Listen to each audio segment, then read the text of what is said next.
Ramiz Emini ka afro një dekadë që i është përkushtuar guidave turistike për vizitorët e huaj që vinë të zbulojnë bukuritë dhe historinë e jugut të Shqipërisë. Me një varg të vogël, ai është ndër të parët që nisi të ofronte shërbime turistike pranë parkut kombëtar të Butrintit, duke udhëhequr vizitorët drejt Kalas Ali Pashte Pelenës, një nga pikat më tërheqëse për të huajt në këtë zonë. Unë jam nga një të parët i kam hapur punë para 10 vjetëve këtu, me një bark druri, edhe mbi rjeta e çoja turistat të Kalas Ali Pashës, që nuk di as gjuhë as gjë me ta. Kishte interes. Avash filloi puna dhe sot punojmë ka një barka këtu.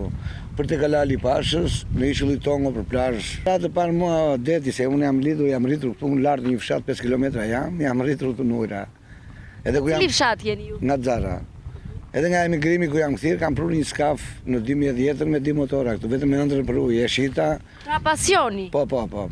Me kalimin e viteve Ramizi ka zgjeruar ofertën e tij, duke ndërtuar eksperienca të reja për turistët që duan të eksplorojnë më shumë se sa vetëm Kalan. Një prej tureve më të veçanta që ai ofron është ai i midjeve, që u prezanton vizitorëve prodhimet lokale dhe mënyrën e jetesës në zonë. Bëjmë pastaj turet e midjes. Kemi një javë që kemi filluar turet e midjes, njerëz të interesuar për të parë midje se si rriten të vogla të mëdha. Atje janë krudo me limon me vaj ulliri në bark. Tani këto kohë të fundit kemi filluar dhe një gazaj të vogël vazhdim. Unë kam rreth një javë 10 ditë që punojmë dhe me ato agjencitë.